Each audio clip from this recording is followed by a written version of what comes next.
So today I'm going to show you how to transition from a wig to a weave. I have enjoyed this particular wig for 2 months, so 8 weeks. I have worn this unit with pride. I love this unit, but the crown part is starting to stretch out, and it's just been, you know, about that time. Like, it's been about long enough to be wearing a wig, so my hair is rested for a couple months. So what I'm going to start doing is just cutting out the tracks.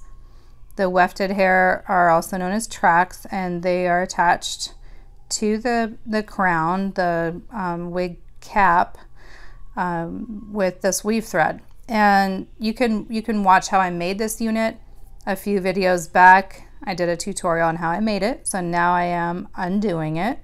So you can kind of imagine that the same way that it's sewed in, you're going to then unsew it that in the reverse direction. So you start with the perimeter and unsew, just kind of cut the weft threads off, the threads that are connecting the weft to the cap.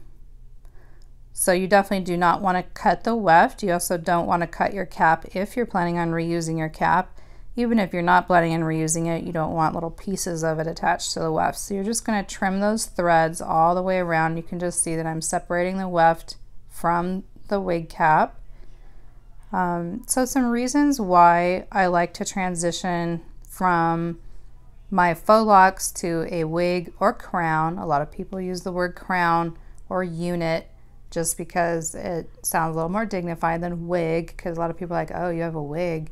You know, people look down on wigs sometimes as fake or something like that. I think we're getting better as a society because a lot of people have pride in their wig units because, you know, they're expensive. And then if you make it yourself, you should even have more pride in it because it is handmade and you really do, like, that is your hair.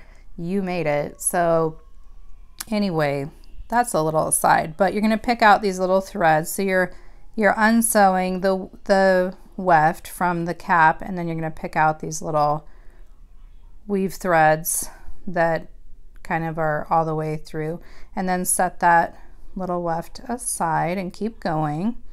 So some reasons why I like to wear a wig after having braids, faux locks, twists, or styles like that in is because it really just lets your hair rest. You can wash and condition your hair freely without having to worry about messing up your braids.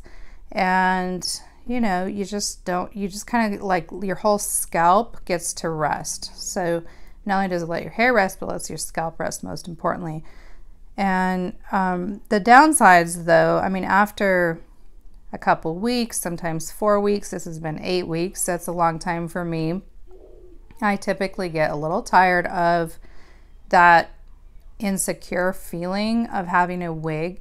You know, like, you're putting it on every day, and there's a time, of course, when you take it off, and so you don't want to be, like, caught in some kind of awkward moment with your wig off, nor do you want to, on a windy day, you know, feel anxiety over losing that unit off of your head. So anyway, the other reason why I prefer a weave to a wig, as far as I don't like to wear wigs very long term, is because those little combs that are used to secure it can break your hair or thin your hair out in those little areas. So you want to move those combs around an inch or two around your perimeter. Just keep them moving every couple of weeks. Just unsew the comb, resew it back in so that you keep that tension spot moving. But also, you know, your perimeter just gets a little bit taxed, a little tired of having those combs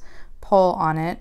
And so that's another reason. You also want to, after you're done with this wefted hair removal from the cap, you want to go ahead and deep condition and wash the hair. And I'm folding the weft in half, and we're going to return to some of those reasons why a weave is better than a wig or some reasons why you might wear one versus the other. But right now I am folding it in half, folding in half again, and then again, and you can see I'm just holding that weft. Now, this is the detangling process for curl patterns, curly human hair weave. You want to make sure to brush it out when it is wet. You do not want to brush hair that is dry ever when it's human hair or curly hair of any type. You want to make sure that that hair is wet when you're going to brush it out. And paddle brushing it really does show off the nice curl pattern. This is a beautiful 7mm curl pattern.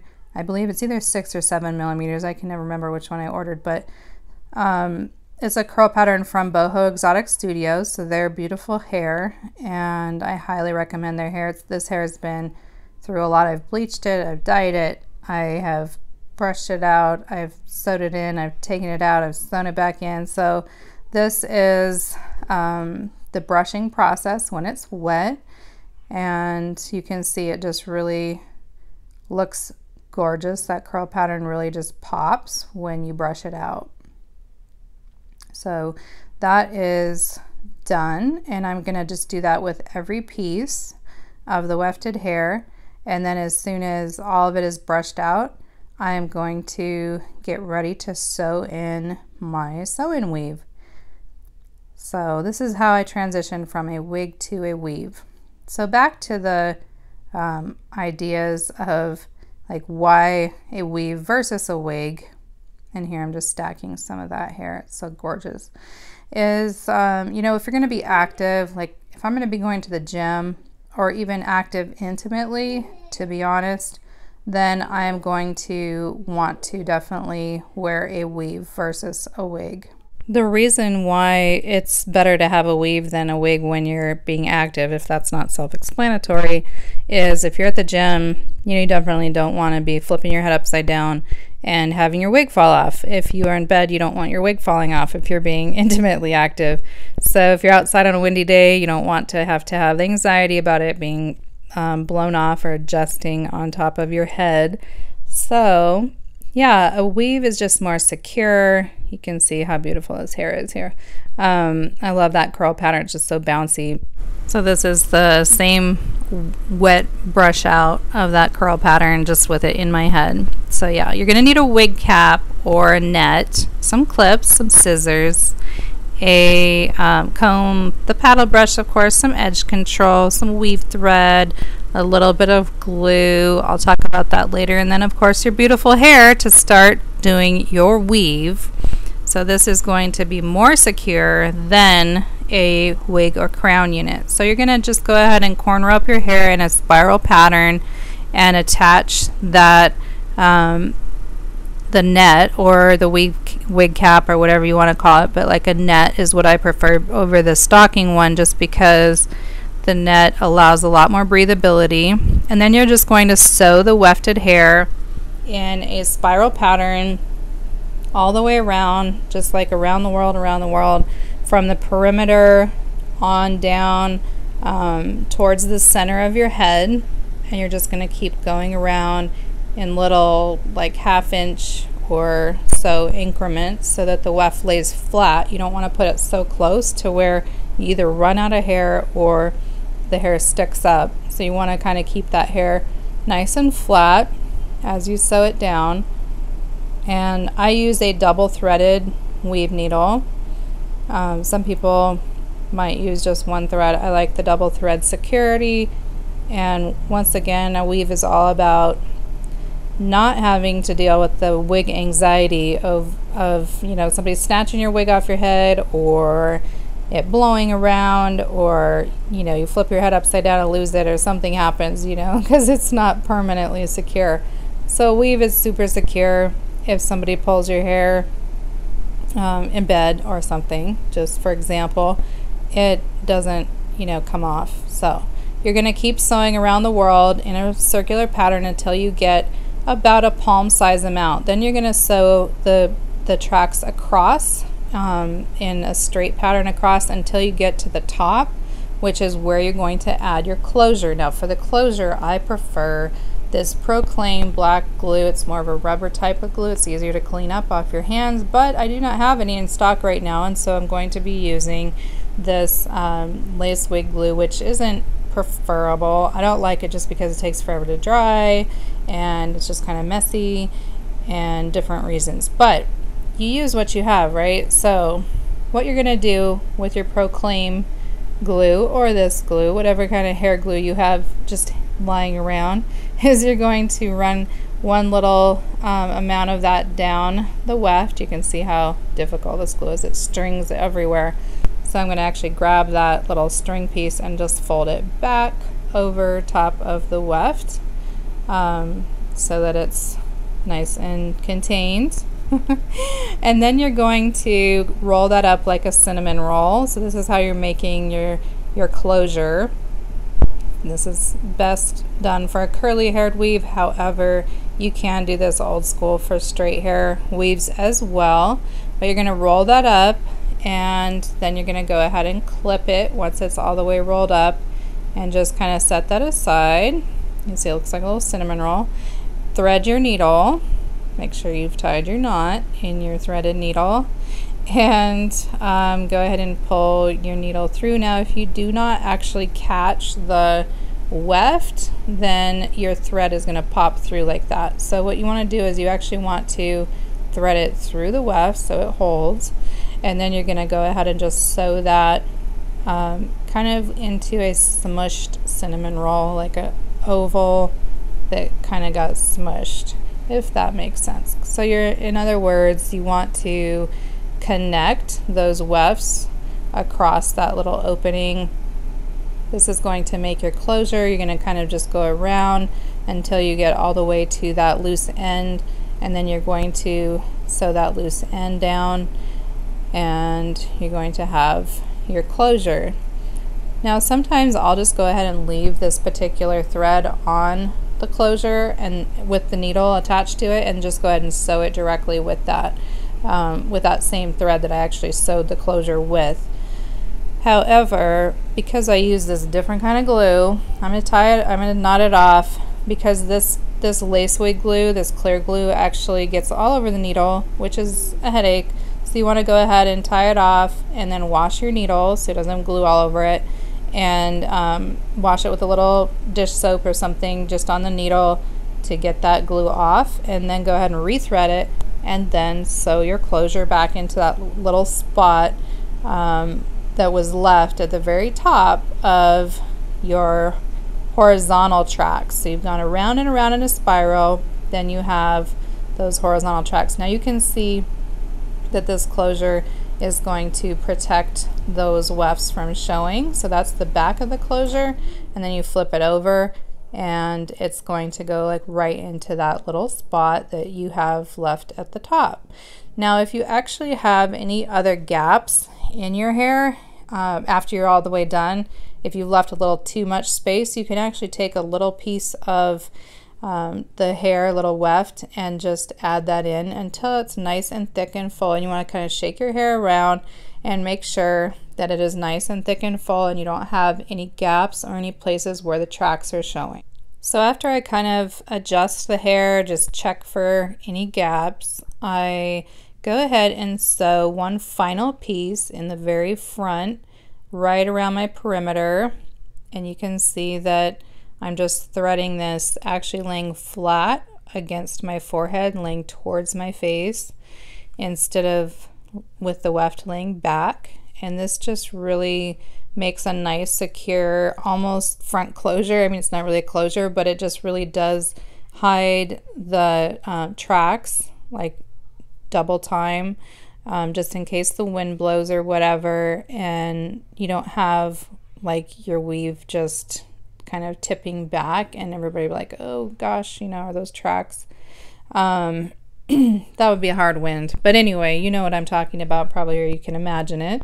And you want to just go ahead and take your needle, be careful, be gentle with your edges, make sure you go through the whole braid on that perimeter braid. Don't just go through like a few hairs, or else it's going to pull on those hairs and possibly tear them. So you want to go through the braid to make sure it's secure. And I actually braid my cornrows with braid hair to make them extra secure, and then you have the net on top of that, so that all helps distribute the tension so that your edges don't break or your hair doesn't break throughout the process of wearing the weave.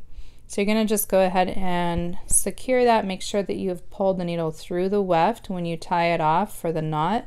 You want to make sure that it is securely against the weft and not just on a braid, because the knot will not hold on a braid. And then, yeah, it's going to be good to go. Go ahead and style it. You can use a little product or whatever. I want to go over these things that you need one more time: the wig cap or a net, some scissors, some clips, some weave thread, the paddle brush, the edge control, the rat tail comb, the Proclaim glue or lace front glue, and of course your nice Boho Exotic Studios hair or something comparable.